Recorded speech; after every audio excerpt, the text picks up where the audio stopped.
Salam sejahtera dan salam perpaduan kepada seluruh rakyat Malaysia. Berita panas malam ini dipetik daripada Malaysia Kini bertajuk SPRM soal siasat MB Kedah 3 jam isu rasuah KFA. Berita penuh. Menteri Besar Kedah Muhammad Sanusi MD Nor hari ini berdepan siasatan selama 3 jam di Ibu Pejabat Suruhanjaya Pencegahan Rasuah Malaysia SPRM di Putrajaya. Sanusi yang juga Presiden Persatuan Bola Sepak Kedah KFA dipercayai di soal siasat berhubung dakwaan isu rasuah dalam klub bola sepak negeri itu. Dia dilihat meninggalkan Ibu Pejabat SPRM itu pada jam 11.37 pagi tadi setelah tiba pada jam 8.30 pagi, namun gagal ditemui media yang menunggu di luar pagar premis itu. Bernama memetik pengarah kanan siasatan SPRM Hishamuddin Hasim sebagai mengesahkan SPRM mengambil keterangan pemimpin PAS itu hari ini. Selasa lalu, SPRM mengesahkan akan memanggil Sanusi bagi mendapatkan penjelasan berhubung dakwaan rasuah lebih RM6 juta ringgit yang dikaitkan dengan KFA. Sabtu lalu, Naib Presiden KFA Muhammad Radhi Maddin dipetik media sebagai berkata, Ketua Pegawai Eksekutif Persatuan itu Zulkifli C. Harun bersama 3 individu lain telah direman oleh SPRM. Sebelum itu, SPRM memperoleh perintah reman 3 hari terhadap 4 individu berkenaan bagi membantu siasatan kes rasuah membabitkan lebih RM6 juta pada 2020. Kes disiasat mengikut Seksyen 16E-B Akta SPRM 2009. Menurut sumber, wang rasuah itu dipercayai sebagai balasan bagi membantu seorang pemilik syarikat mendapatkan tender projek pembinaan litar lumba dan projek mengurus, mengoperasi serta menyelenggara 5 loji takungan air di Kedah. Siasatan dijalankan SPRM selepas menerima laporan daripada kontraktor yang sebelum ini dijanjikan projek di negeri berkenaan jika menyalurkan dana ke akaun Persatuan Bola Sepak terbabit. Bagaimanapun, Sanusi sebelum ini mendakwa dia adalah sasaran sebenar pihak tertentu di sebalik plot dakwaan rasuah dalam KFA, sedangkan dakwaannya adalah ada pihak lain sepatutnya dikenakan tindakan dan bukan 4 individu ditahan SPRM. Presiden KFA itu juga mendakwa penahanan 4 individu termasuk Ketua Pegawai Eksekutif Persatuan Bola Sepak itu sebelum ini hanya sebagai aksesori untuk mengada-adakan kes bagi menganiaya mereka. Seterusnya, membina naratif buruk terhadap kerajaan Kedah di bawah pentadbirannya. Sekian berita, salam Malaysia Madani.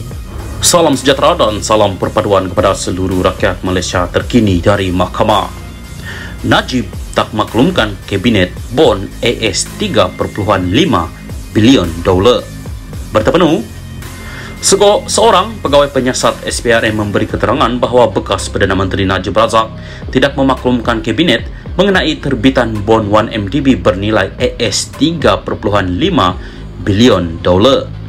Nur Aida Arifin memberitahu Mahkamah Tinggi Kuala Lumpur petang tadi mengenai perkara yang didakwa dilakukan Najib berhubung penglibatan 1MDB dalam pengambil alihan 2 pengeluar tenaga bebas IPP Tanjung Energy Holding Sendirian Berhad TEHSB dan Genting Senyen Sendirian Berhad.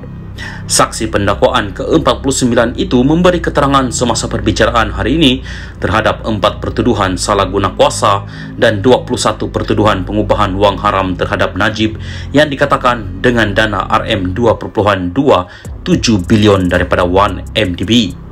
Najib sebagai Menteri Kewangan tidak memaklumkan Kabinet berhubung pengeluaran bond AS 3.5 bilion 1MDB, sedangkan sebenarnya obligasi pinjaman sebuah MKD syarikat milik Menteri Kewangan diperbadankan 1MDB akan memberi implikasi kepada keuangan negara. Kementerian Kewangan tidak mempunyai sebarang pengetahuan mengenai terbitan 2 bond itu yang masing-masing bernilai AS 1.75 bilion untuk pemperolehan TEHSB dan Genting Senyen, kata Nur Aida kepada Hakim Perbicaraan Colin Lawrence Quera. Berhubung bantahan oleh Peguam Bela Utama Muhammad Syafiee Abdullah mengenai dakwaan cakap dengar dan keterangan pendapat, Nur Aida memberi keterangan bahawa Najib didakwa menguruskan 1MDB menggunakan pendekatan top-down. Saksi itu mendakwa siasatannya menunjukkan perkara ini apabila Najib menandatangani 2 resolusi bertulis yang dibentangkan dalam bentuk resolusi pekeliling pengarah DCR yang perlu ditandatangani oleh Lembaga Pengarawan MDB berhubung pemerolehan dana TEHSB dan genting San Yen. Pengambil alihan IPP membentuk fasa kedua daripada 4 fasa yang didakwa berlaku antara 2011 dan 2014 dan didakwa mengakibatkan berbilion ringgit diseleweng daripada Wan MDB. Bagaimanapun, disebabkan bantahan daripada Syafiee atas alasan cakap dengar, Square mengarahkan supaya sebahagian daripada bahagian keterangan Nur Aida mengenai bon itu digugurkan. Square juga mengarahkan pihak-pihak terlibat membuat hujahan lisan kemudian berhubung bantahan Syafiee mengenai keterangan pegawai penyiasat SPRM berhubung dakwaan pendekatan top-down. Prosiding Mahkamah Terbuka akan disambung semula pada 24 Januari. Najib dibicarakan atas 4 pertuduhan salah guna kuasa dan 21 pertuduhan pengubahan wang haram membabitkan RM2.27 bilion daripada dana Wan MDB.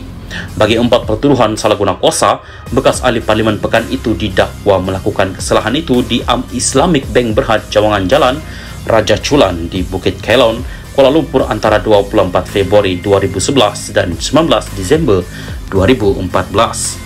Bagi 21 pertuduhan pengubahan wang haram, Najib dikatakan melakukan kesalahan itu di bank yang sama antara 22 Mac 2013 dan 30 Ogos 2013.